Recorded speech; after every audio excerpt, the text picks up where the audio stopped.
जनवरी से हमारे जो भक्ते हैं वो आंदोलन में बैठे हैं और इस आंदोलन का अब जो है ना हम लोग है कि भाई रुख अब जो है ना बदल रहा है कि हम लोग वहाँ से बौद्ध गया से हमारे जनते लोग हैं वो पैदल यात्रा करके सरकार को निमंत्रण देने जा रहे हैं कि हमारा जो बुद्ध पूर्णिमा है उस दिन आप यहाँ आए और देखिए कि बुद्धिस्ट लोग हैं भारत में जो कह रहे हैं ना उनको लगता है कि बुद्धिस्ट नहीं है, भारत में बुद्धिस्ट है और हमारा महाबोधि महाविहार जो है वो हमें वापस करे। जो ब्राह्मणों ने कब्जा किया हुआ है वो कब्जा वहाँ से हटवाएं और BTMC जो एक्ट है 1949 उसे रद्द करें और हमारा जो विरासत है वो हमें वापस दे। तो ये हमारा डिमांड है सरकार से और इस पे जल्दी कार्रवाई। 3 महीने तकरीबन होने वाले हैं आंदोलन को, लेकिन अभी तक सरकार गंभीरता से नहीं ले रही है, तो क्या उम्मीदें हैं आपको? देखिए गंभीरता से सरकार नहीं ले रही है तो ये सरकार की कमजोरी है। सरकार मतलब इस पे रिएक्ट नहीं कर रही है, यानी कि वो कहीं ना कहीं ये सोच रही है कि भारत में बुद्धिस्टों को वो दबा सकती है या फिर उनको नज़रअंदाज कर सकती है। तो नज़रअंदाज करने का वक्त नहीं रह गया है। ये हमारे लिए भी बहुत अच्छा है कि इस आंदोलन की वजह से जो हमारे जो भारत में जितने भी बुद्धिस्ट थे, जितने भी बुद्ध को मानने वाले लोग थे वो आए हैं बौद्ध विहार में। जा करके देखिए वहाँ 100-200 लोग हर वक्त रहते हैं और ये एक हमारे लिए बहुत अच्छा मौका रहा कि हम जो है कि भाई साउथ के जो लोग आ रहे हैं, महाराष्ट्र से आ रहे हैं, पंजाब से आ रहे हैं, भारत के बुद्धिस्टों को हम नहीं जानते थे। ये एक आंदोलन है ना, हम लोगों को मौका मिला है कि हम उनके साथ मिले। ये आंदोलन जो है एक जागरूकता का भी काम कर रहा है समाज में। जी जागरूकता का है और हमें बड़ी खुशी हो रही है कि हम मतलब कि हमें लगता था कि हम अकेले ही चले जा रहे हैं, हमारे साथ में बिहार में हम अकेले ही चले जा रहे हैं, लेकिन ऐसा नहीं है। इस आंदोलन से हमें पता चल रहा है कि हमारी कितनी ताकत है, हमारी जनसंख्या कितनी है, हम कितना आंदोलन कर सकते हैं, हम कितना आगे बढ़ सकते हैं। तो ये बात आज नहीं तो कल सरकार को सुननी पड़ेगी और सुनना है और हम मरने के लिए भी तैयार है। उस आंदोलन के पीछे हम सब अपना तन मन धन देने के लिए तैयार है। हमारा विरासत हमें वापस चाहिए। मैम पहले भी आंदोलन हुए लेकिन खत्म हो गए, लेकिन BT एक्ट रद्द नहीं हुआ। उस समय बहुत सारी वजह थी। उस समय आप खुद ही सोच सकते हैं कि बाबा साहेब ने बहुत पहले ही कह दिया था कि मैं हिंदू धर्म को छोड़ रहा हूँ और उन्होंने बुद्धिज्म को अपनाने का बहुत पहले ही ऐलान कर दिया था। लेकिन जब ये एक्ट बना जा रहा था उसमें अम्बेडकर जी को इनवाइट नहीं किया गया।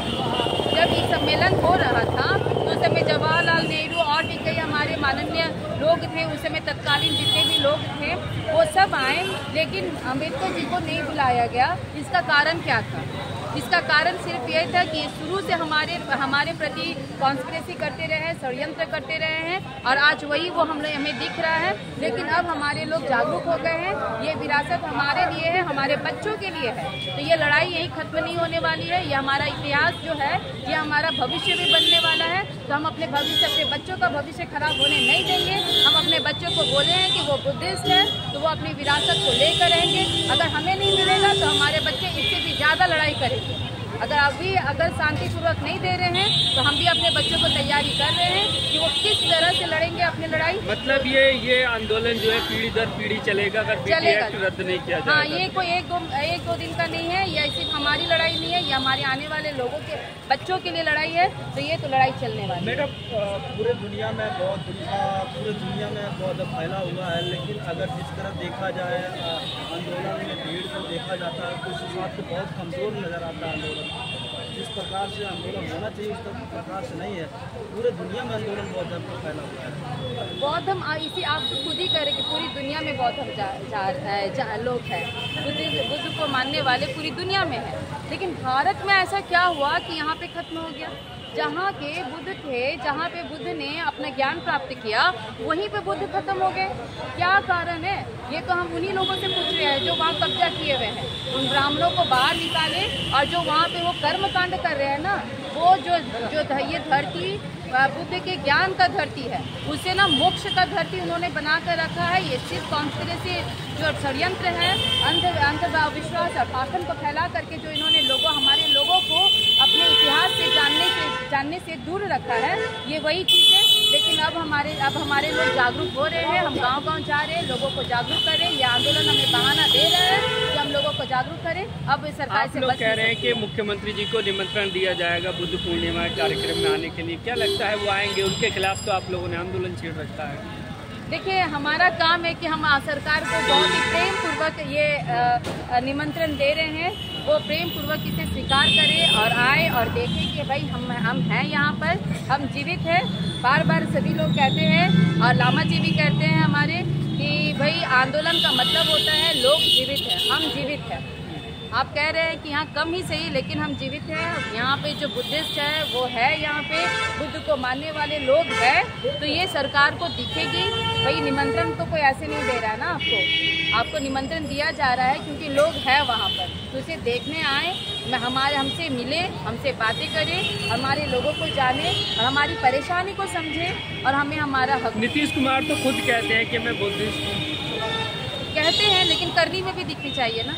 अब जब कथनी आप कह रहे हैं कि है तो भाई करनी भी होनी चाहिए, तो वो करनी दिखनी चाहिए, वो करके दिखाए कि भाई हाँ वो बुद्धिस्टों के हाथ में आए। ब्राह्मणों के कब्जा में जो चीज़ है, हमें बड़ा अफसोस होता है कि अगर वो हमारे हाथों में रहता तो आज हमारा जो समाज है, जो SC ST जो मूल निवासी जो हम कहते हैं, वो अभी आप जा करके देखिए बौद्ध विहार के किनारे किनारे हमारे लोग दबे कुचले अंधविश्वास पाखंड में फंसे हुए हैं। अगर सोचिए वो हमारे सही हाथों में रहता तो क्या वहाँ पे पाखंड और अंधविश्वास की जगह होती? नहीं होती। हमारा समाज काफ़ी जागरूक होता, हमारे बच्चे जानते कि उनका इतिहास क्या, उनका विरासत क्या है और वो अपने भविष्य को बहुत उज्जवल बना सकते थे, लेकिन ऐसा हो नहीं रहा। महाबोधि विहार में हम देखे थे अंदर जाके, तो वहाँ शिवलिंग रखा हुआ है, 5 पांडव रखे हुए हैं, माता रानी की तस्वीर रखी हुई है। वो सब हमारे बुद्ध का निशानी है। उसे झूठ फैला करके, झूठ बता करके ये पिंड है, पिंडदान करने का जगह है, ये पांडव है। आप मूर्ति के सारे कपड़े हटा करके देखिए, उसमें बुद्ध आपको नजर आएंगे। वो 5 शिष्य हैं, वो हमारे बुद्ध से संबंधित लोग हैं जिनकी मूर्तियाँ वहाँ बनी हुई है। वो सारे ब्राह्मणों ने सिर्फ षड्यंत्र करके हमारे लोगों को हमारा सब कुछ छीन लिया है। हमारा इतिहास तो छीना ही, हमें जानवर की तरह रहने के लिए मजबूर किया है। वो लोगों पर हमें विश्वास नहीं है और बस नीतीश सरकार पर हमें भरोसा है कि वो हमारी बात सुनेगी और हमारा प्रेम पूर्वक जो एक शांतिपूर्ण तरीके से जो आंदोलन चल रहा है, इसे शांतिपूर्ण तरीके से ही आगे बढ़ाएगी।